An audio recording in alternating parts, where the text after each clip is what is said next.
tarde, gente boa! Globo Esporte chegando direto e reto com a vitória do Flamengo na Conmebol Libertadores, na estreia 2-0, com altitude e tudo.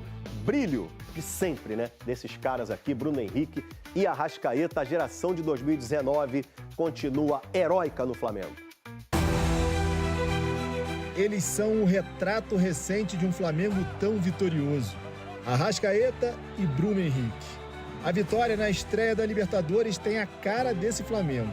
Aconteceu no Peru, onde o time conquistou 2 títulos da competição nos últimos 6 anos e graças aos 2 remanescentes das últimas 3 conquistas continentais. Não só eu, Arrascaeta, mas todo o grupo, de parabéns pela partida que fizemos aqui hoje. Algumas por causa de lesão, outras por opção mesmo. Arrascaeta, titular absoluto, começou no banco. Bruno Henrique, geralmente reserva, começou jogando. O time do Cusco ofereceu pouco perigo, mesmo acostumado a jogar tão acima do nível do mar. Plata e Paquetá por pouco não deixaram o Flamengo em vantagem no primeiro tempo. E o Gonçalo Plata obrigando o goleiro do Cusco a trabalhar. Aí o Paquetá traz pra dentro, Paquetá clareou, disparou, colocando pra fora! Apesar da altitude, um Flamengo dono do jogo. Não é fácil, eu já te digo. Eu tava torcendo porque a gente não pegasse nenhum time assim na altura. O time fez um jogo maduro, um jogo consciente, de equipe que sabe o que faz em campo. E no fim das contas, coube a experiência dos 2 jogadores que mais têm títulos na história do Flamengo resolver a parada. Olha o lançamento pro Bruno Henrique! Primeiro com o Bruno Henrique. Cabeçada certeira, aproveitando o cruzamento de Ayrton Lucas. Bola pro fundo do gol! E o Flamengo larga na frente em Cusco! Depois, com a Arrascaeta, que entrou no segundo tempo e fechou a conta na segunda tentativa. Luiz Araújo! Dias voltou a Arrascaeta! Salvou Fuentes, a bola tá viva! Arrasca! Ele puxa o contra-ataque 3 contra 2, finaliza na primeira e depois tem a oportunidade de na segunda botar no fundo do gol. A nossa performance desportiva justificou a vitória.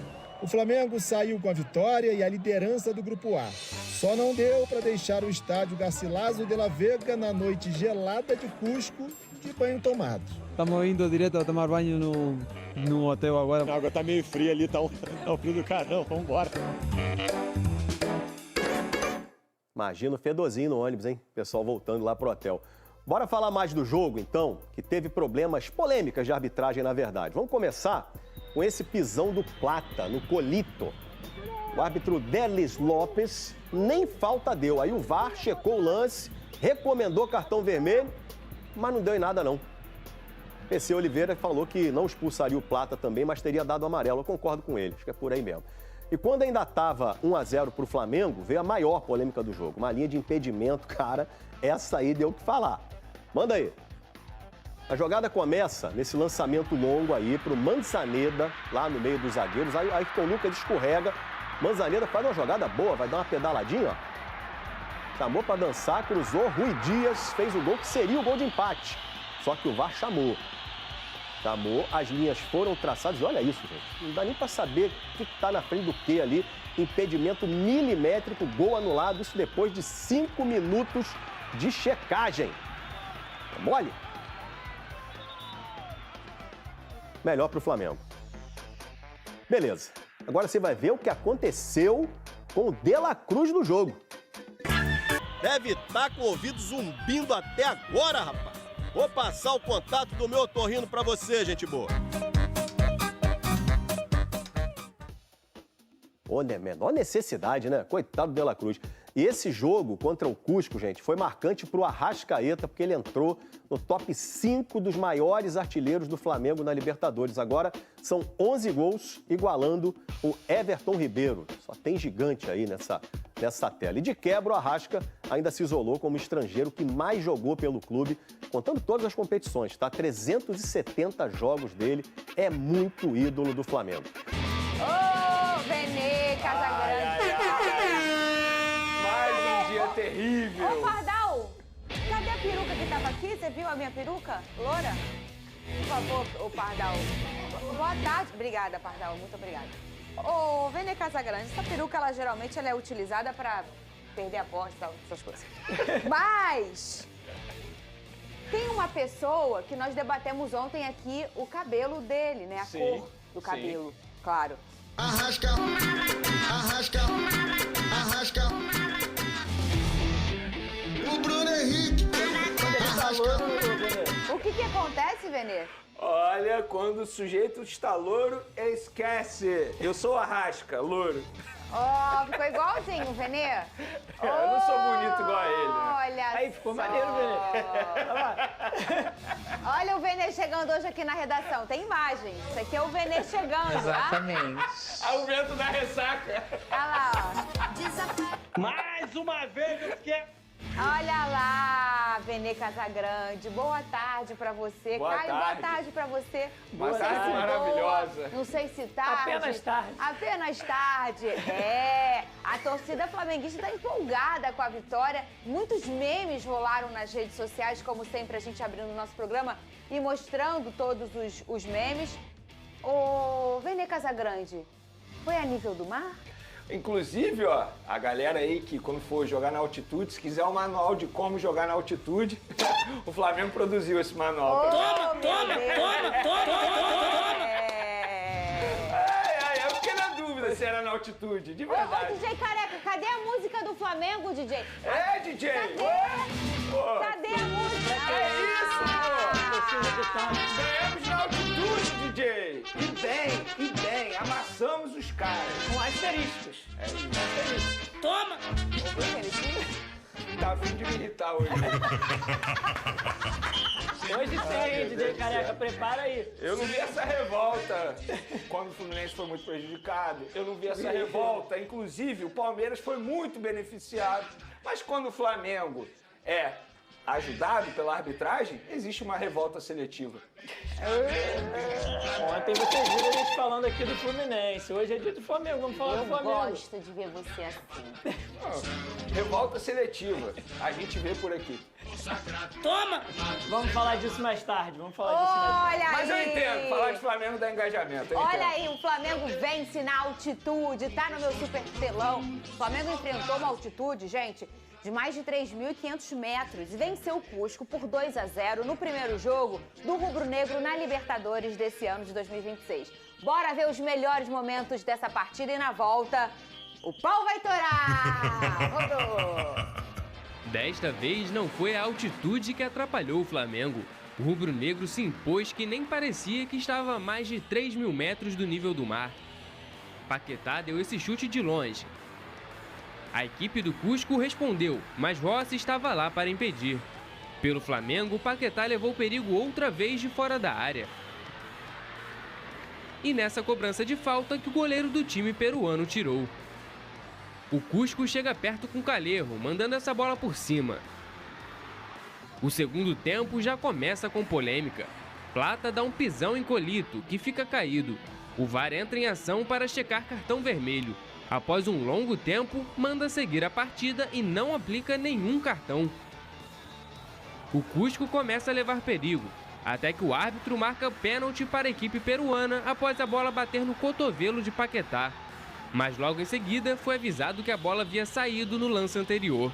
E foi aí que quem apareceu para o Flamengo foi Bruno Henrique, voltando a ser titular e mostrando que em campo é decisivo para o rubro-negro. Ele recebe de Ayrton Lucas e de cabeça coloca o Flamengo na frente, 1-0. Que um pouco depois tomou um susto. Manzaneda aproveita a bobeira da zaga rubro-negra e cabeceia para deixar tudo igual. Mas o VAR mais uma vez entra em ação. E após análise e traçar as linhas, viu impedimento no jogador do Cusco, invalidando o gol. O Flamengo então foi para cima. Plata chuta forte, mas a bola bate em Ampuero. A sobra fica com De La Cruz, que manda essa pancada, mas o goleiro Dias defende. Mas o elenco de 2019 volta a fazer a diferença. Arrascaeta sai no contra-ataque, lança a bola para Luiz Araújo, que arrisca e Dias salva. Na sequência, Arrascaeta chuta e é travado, mas a bola volta para ele, que de cabeça amplia para o Flamengo, carimbando a vitória rubro-negra na estreia do time na Libertadores. E com o resultado, a equipe é líder do Grupo A. Quando jogamos na altitude, eu disse aos nossos jogadores, não podemos querer jogar como a equipa da casa, não é? Neste caso o Cusco. porque são uma equipa habituada a transversais, são habituadas a bolas nas costas, a dividir um pouco o jogo. Nós temos que ter o nosso padrão, que é a nossa ideia de jogo coletiva, tentar sempre recuperar a bola, meter a bola no chão e jogar dentro daquilo que são as nossas ideias, com uma equipa sempre compacta e próxima, que era para não se sentir muito o desgaste da altitude em termos de grandes movimentos ou de movimentos de campo aberto. Acho que a equipa conseguiu compreender essa ideia, por isso devemos sempre muito próximos a defender, mas também a atacar. Olha como é que ele tá. Ei, torcida do Flamengo. Que dia maravilhoso. Acordou assim, Pra alguns nem tanto. Cara que é tarde, secando. Na altitude não vai dar. E deu. Ô, Vene Casagrande. Ó, poderia ter sido mais, hein? É mesmo, O Vene? Cusco deu sorte. Quando eles vierem aqui na altura da Praia da Barra, hein? Esquece, aí esquece. Preocupante. Ah, quer saber? Bota Fla Kids aqui, pô. Não tem problema, não. Poupa geral. Quase 5 anos de televisão ao forte, Vene Casagrande. Até elas já esqueceram. Ah, tá bom. É a Olha última aí, rodada. o Vene feliz com a atuação do Flamengo dele. Quero que você me fale aí um pouco desse jogo. Você falou pra mim que foi um jogo de almanac, hein, aqui no off, hein, Vene Casagrande? Que todo mundo jogou muito bem. Fala pra mim como é que foi a atuação do Flamengo no jogo de ontem. Olha, Fernandinha, eu vou caracterizar a atuação do Flamengo como surpreendente, porque de verdade eu não esperava um Flamengo jogando tão bem diante de uma altitude de 3.500 metros. E a gente pôde ver, como você mencionou aí, eu comentei no off e vou repetir aqui no on, eu acho que foi uma partida perfeita do Flamengo em todos os sentidos. A começar na escalação do técnico Leonardo Jardim, que eu achei uma escalação extremamente inteligente. Primeiro, ele preservou alguns jogadores titulares pensando no clássico de sábado contra o Fluminense, e ele também priorizou a parte física. Tanto é que o ataque dele, ele colocou Gonzalo Plata na ponta esquerda, que é um jogador que fisicamente falando se sobressai, e é um jogador também acostumado a atuar em altitude. E aí ele bota o Plata, ele bota o Carrascal, que também estava muito bem fisicamente, e ele coloca o Bruno Henrique. Mas esse aí é um capítulo à parte, depois a gente comenta sobre o Bruno Henrique, que fez uma partidaça. E no meio de campo ele colocou o De La Cruz, o Everton Araújo e o Lucas Paquetá. Só que o mais interessante é que ele botou o Everton Araújo como o único volante. E o De La Cruz e o Paquetá, eles ficavam revezando as funções do meio de campo. Sobretudo no primeiro tempo, que foi quando o Flamengo melhor jogou. Inclusive o Paquetá também fez uma grande partida. No setor defensivo, ele também foi inteligente. Ele priorizou a parte física, colocou o Danilo, que estava melhor do que o Léo Ortiz, fisicamente falando, pelo menos no entendimento dos bastidores do Flamengo. E na lateral direita ele também coloca o Emerson Royal, que fez uma grande partida. Muitos torcedores pegam no pé dele, em alguns momentos com razão, mas ontem a gente precisa elogiar. O Emerson Royal foi muito bem e ele ajudou demais também na parte física. E na lateral esquerda só tinha o Ayrton Lucas à disposição, e aí eu já critiquei muito aqui o Ayrton Lucas e dessa vez vou elogiar. Até ele foi bem ontem, inclusive o cruzamento para o gol do Bruno Henrique, ele olha antes, não foi por acaso. Então tem que elogiar também a partida do Ayrton Lucas. De uma maneira geral, Leonardo Jardim foi extremamente inteligente, o plano de jogo dele deu super certo, a escalação deu certo. Ele também fez substituições interessantes, inclusive as substituições acabaram ajudando. Tanto é que o Arrascaeta aqui entrou, fez o segundo gol e o gol da vitória. Então eu caracterizo essa vitória do Flamengo como surpreendente, porque de fato eu não imaginava. Se eu tivesse um empate lá, eu acho que o torcedor rubro-negro assinaria, mas a forma como o Flamengo conquistou essa vitória foi uma forma muito boa e que já dá para o torcedor rubro-negro uma certa confiança, já pensando na sequência dos jogos. O do grupo do Flamengo, o maior desafio dele era, claro, era a altitude, né? Então você vencer é como se fosse o seu maior adversário, né? No seu grupo você ir fora de casa e vencer. Esse foi o cenário, o panorama do Flamengo. Realmente vencer lá é muito positivo, né? Ainda mais sendo a estreia da Libertadores. Ô Caio, mas assim, o Flamengo tem personagens que são e gostam de ser protagonistas, sobretudo na Libertadores. Um deles eu já vou falar com o Vene Casagrande, que eu sei que ele quer falar dele. O outro é o Arrascaeta. O rapaz entra, tem uma coisa de capacidade, de talento e de sorte também no gol do Arrascaeta, né, Caio? Com certeza, Fernando. Estava brincando aqui com o Pardal em off que na minha vez a bola bate na trave, volta, sai, o gol não acontece. E o Arrascaeta, com a camisa do Flamengo, ele já tem muita história, ele é um cara muito respeitado, está aí na galeria dos grandes ídolos da história do Flamengo. Após o jogo, também estava conversando aqui com o Venei Off, falei com alguns amigos flamenguistas e estava questionando a eles aonde que o Arrascaeta está no ranking ali de ídolos da história do Flamengo, e a maioria deles colocando sempre ali no top 5, no máximo top 10, alguns colocando inclusive só abaixo do Zico. Enfim, é óbvio que cabe muita discussão, o Flamengo tem vários ídolos ao longo da sua história, grandes ídolos identificados com o clube, que conquistaram muitos títulos com o clube, então é uma disputa grande, mas o Arrascaeta, ele é um cara, assim, para a história do Flamengo, sensacional. E ontem ele entra no final do jogo e a bola que ele recebe, ele aproveita, tem a chance de fazer o gol, quase fez outro também numa finalização logo depois, podia ter feito o terceiro gol do Flamengo, mas é um cara muito, muito importante mesmo, né, na história do Flamengo. E com esse jogo de ontem, o Arrascaeta conseguiu mais uma marca para sua carreira. Olha aí no meu telão. Agora o Uruguai é o estrangeiro com mais partidas pelo Flamengo. Olha só, mais partidas pelo Flamengo. São 370 partidas, superando o meia paraguaio Modesto Bria. O Arrascaeta chegou ao Flamengo em 2019, acumula 102 gols e 110 assistências. Já Modesto, que até ontem era o dono do recorde, foi campeão do primeiro tricampeonato carioca do Flamengo, 4-2, 4-3, 4-4, e fez 369 jogos pelo time rubro-negro entre 43 e 53. Olha aí, o Modesto ficou 10 anos. O Arrasca tá há 19. Quantos anos aí? Faz aí você, por favor, que eu não vou passar. Só desde 20, 21, 7, 8. 7. Você vê que ele tá melhorando.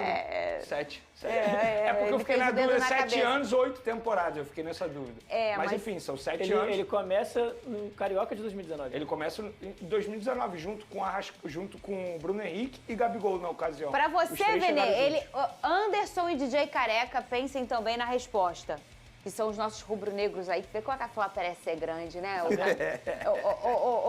Venê Casagrande. Top 3, top 5 ou top 10? No seu coração, da história do Flamengo, o Arrascaeta tá em que momento, em que local aí? Top 3, top 5 ou top 10? Quando você me faz essa pergunta, são de jogadores que eu vi com a camisa do Flamengo? Da história do Flamengo. Porque a gente que gosta de futebol, a gente também se debruça na história. O né? Leandro, por exemplo, lateral direito, é um jogador que eu nunca vi jogar. Mas o Leandro tem uma história muito identificada com o Flamengo. O Júnior, por exemplo, também é outro. Então, é da história, é difícil. É difícil demais. Top 10, assim, top 5 ou top 3? O que eu posso dizer é, o Arrascaeta, ele senta à mesa do Zico. Isso sem sombra de dúvidas. Ele senta à mesa do Zico. A cabeceira é do Zico, né? A cabeceira é do Zico, óbvio, pra mim é o número 1, é o Deus rubro-negro, não tem jeito. Mas de jogadores que eu vi, e eu falo isso sem medo, o Arrascaeta é meu maior ídolo, de jogadores que eu vi com a camisa do Flamengo. Outros jogadores, por exemplo, o Romário me fez ser Flamengo junto com a Tirson, lateral esquerdo. Um beijo pra Tirson, grande Tirson. Eu sou também muito fã do Renato Abreu, por exemplo, mas o que o Arrascaeta vem construindo com a camisa do Flamengo desde 2019 é algo assustador. E para mim é o maior estrangeiro da história do Flamengo e o maior estrangeiro que eu vi no futebol brasileiro, sem sombra de dúvida. Anderson, rapidamente, top 3, top 5 ou top 10 Arrascaeta para você no seu coração da história? Top 5. Top 5, olha. E você, DJ Careca, top 3, top 5 ou top 10 da história do Flamengo? É isso. Obrigado, DJ. Muito bem. Obrigado. Troca a foto aqui, Cris, que agora o homem quer falar do Bruno Henrique. Que é outro também que senta a mesa. É mesmo, é? Senta a mesa, pô. Senta a mesa do Zico, sem sombra de dúvidas. E como é que foi esse jogador ontem no jogo, Fernando? Olha, Fernandinha Maia, Bruno Henrique. Pra traduzir o que foi o Bruno Henrique ontem, assim, ele foi um unicórnio ontem em campo. Esse cara precisa ser estudado. A gente fala do Fábio, com louvor, obviamente, mas o que o Bruno Henrique faz aos 35 anos, em uma altitude de 3.500 metros, e depois de uma grave cirurgia no joelho que ele passou recentemente, e ele, aos 90 minutos do segundo tempo, dá o pique que ele deu, ele precisa ser estudado. E para mim ele foi o melhor em campo, sem sombra de dúvidas, não só por conta do gol que ele marcou ali de cabeça, mas também a forma como ele atuou em campo. Inclusive, a entrada dele no time titular, promovida pelo técnico Leonardo Jardim, foi uma ótima escolha, porque no jogo de ontem ele precisava muito atacar o espaço da equipe adversária, e ele faz isso muito melhor que o Pedro. E eu não estou aqui dizendo que ele é um jogador melhor que o Pedro como centroavante, mas são características diferentes. E o Leonardo Jardim estudou muito bem o adversário, colocou o Bruno Henrique e a estratégia dele deu super certo, porque o Bruno Henrique, para mim, foi o melhor em campo. categoria que tem esse jogador, né? Identificado, identificação não só com o Flamengo, com a torcida, mas com a competição também, ô Caio. Sim, o Bruno Henrique também tem muita história com a camisa do Flamengo, brilhou também nas finais de Libertadores. Em 2019, inclusive, o Gabigol faz os 2 gols, mas o Bruno Henrique vai muito bem no jogo também, nos lances também. Então, principalmente no lance do primeiro gol, né? No segundo gol ele não participa, mas no primeiro ele participa muito bem. E ele vem escrevendo a história dele com a camisa do Flamengo, assim como a Arrascaeta, de maneira brilhante, assim. Então, independente da brincadeira aqui que a gente falou de arbitragem, a gente vai falar mais pra frente, o Flamengo fez uma baita partida ontem, comandada e com os gols marcados pelos 2 maiores ídolos dessa geração, né? Arrascaeta e Bruno Henrique. Entendo eu que pro rubro-negro o jogo de ontem foi um combo completo, né? Vitória na altitude com um gol de Bruno Henrique e Arrascaeta.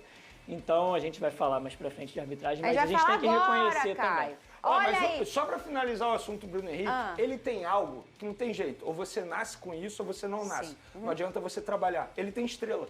O Bruno Henrique é o cara que tem estrela, não tem jeito. Ele é muito decisivo em jogos extremamente importantes. Talvez o torcedor rubro-negro não valorizasse tanto o jogo de ontem, na altitude. Mas essa vitória representa muita coisa. Você estrear com o pé direito numa Libertadores da América, numa altitude de 3.500 metros, depois de uma logística extremamente desgastante, com muitos desfalques, é uma vitória gigantesca que dá muita confiança ao rubro-negro. Olha só, a partida, como o Caio falou, também teve lances polêmicos. A gente separou 2 lances aqui. O gol anulado do Cusco por impedimento e também o pisão do Plata no Colito, onde muita gente pediu a expulsão do atacante rubro-negro. Primeiro lance, então, vai ser... Cadê os lances? Vamos do impedimento. Vamos lá, começo com... Caio. Obrigado. Muito obrigado. Ô, Caio, fala que tá aqui, ó, a linha, Vene Casagrande. Tô sem minha régua. Aqui. Eu ponho a régua às vezes, você sabe, né? Que Sim, eu vou botar claro. régua. Caio, tava em checagem de gol. O VAR foi lá bonitinho checar o gol, lalalé, lilili, loló, e anulou este gol. Estava impedido para você, Caio? Geralmente o VAR chama para consertar um erro, né? Corrigir o erro. Dessa vez o VAR chamou para cometer um erro, porque o árbitro de campo tinha marcado o gol, o assistente não tinha marcado impedimento. O VAR chama e marca esse impedimento, assim, que no mínimo é duvidoso. Não é o lance mais absurdo, não, tá? O mais absurdo para mim é o da expulsão.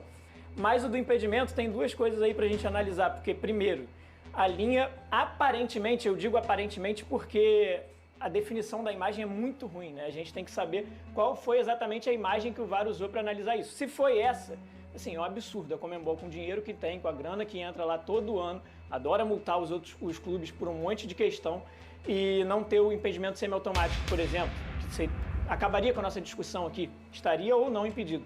Nesse caso, primeiro, a imagem é muito mal definida. Segundo, aparentemente, eles traçaram a linha no braço do jogador do Cusco.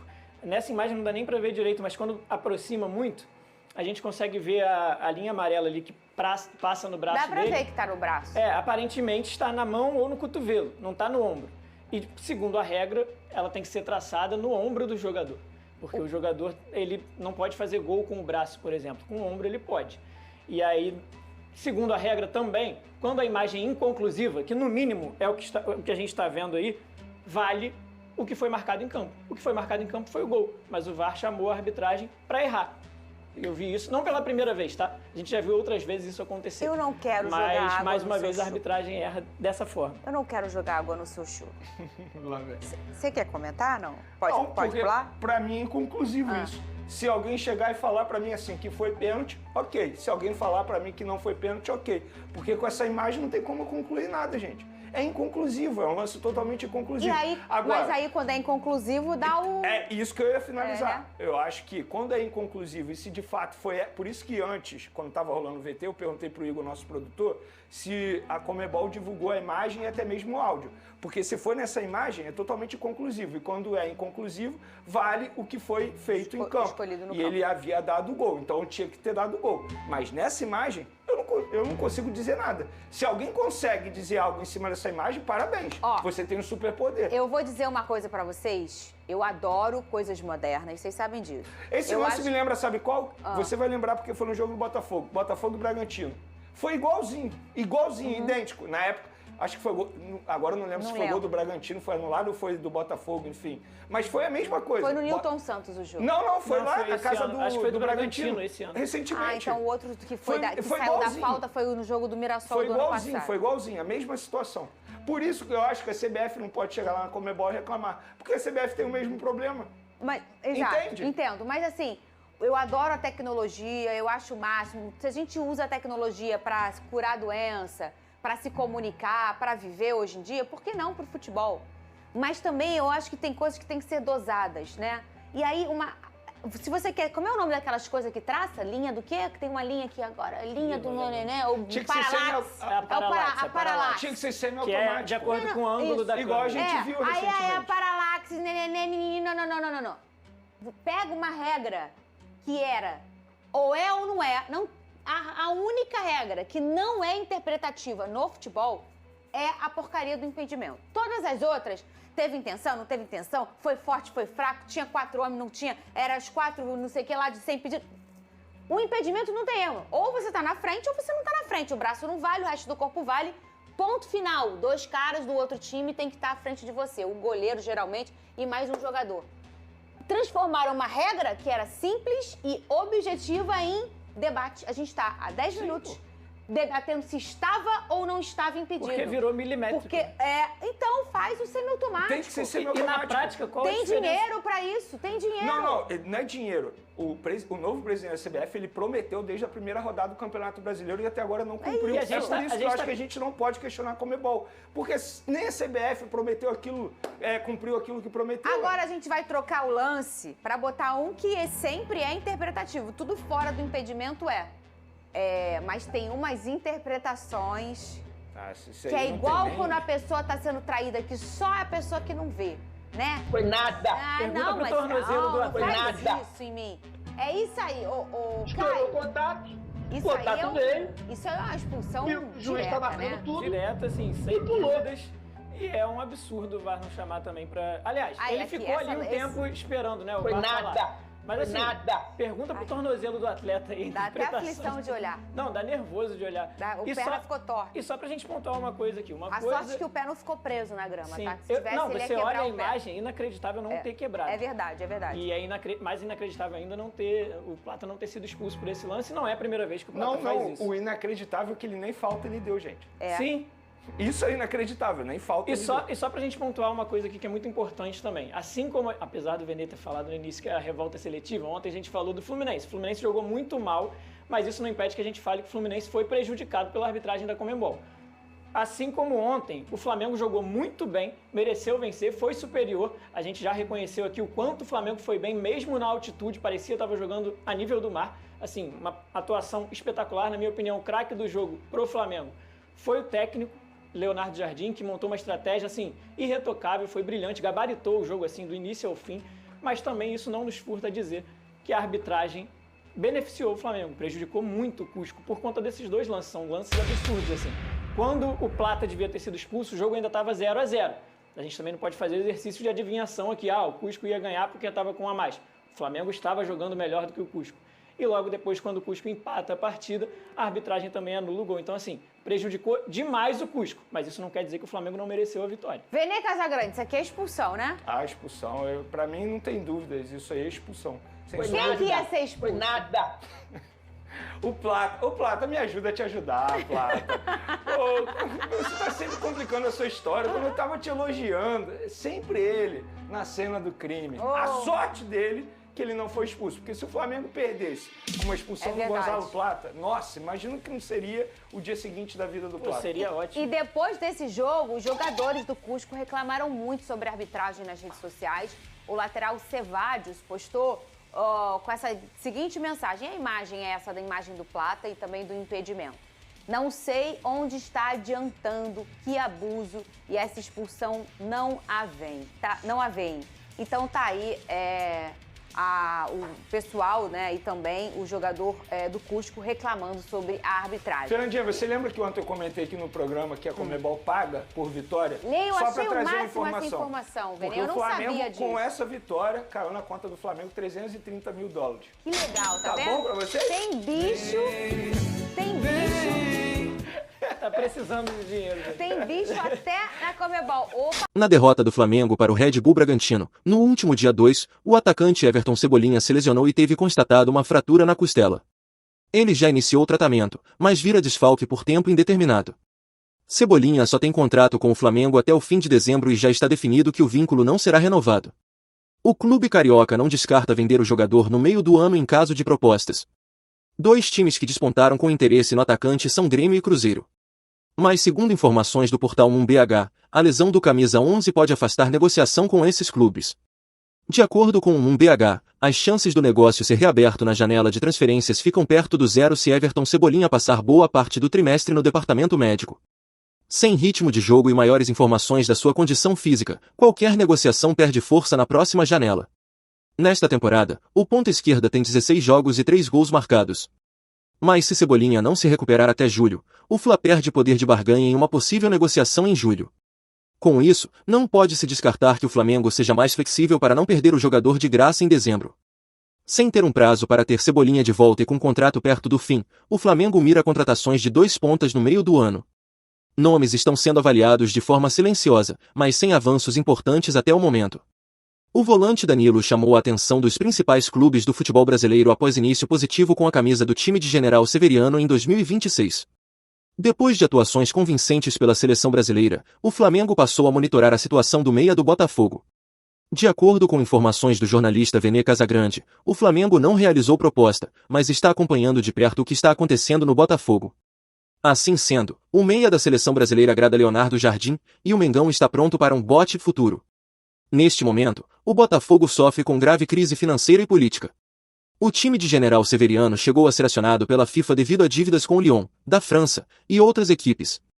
Desse modo, tem sido alvo de transfer ban com frequência. Danilo tem 7 gols na temporada de 2026, sendo 6 pelo Botafogo e 1 pela seleção brasileira. Assim sendo, é o segundo volante com mais bolas na rede no ano, atrás apenas de Federico Valverde, do Real Madrid. O Flamengo possui uma vasta lista de volantes no atual elenco que podem exercer a mesma função de Danilo. Pulgar, Jorginho, Everton Araújo de la Cruz e Saúl Níguez. Além de Lucas Paquetá para a posição. Bom torcedor rubro-negro, agora eu quero saber de você. O volante Danilo seria um excelente reforço para o mais querido?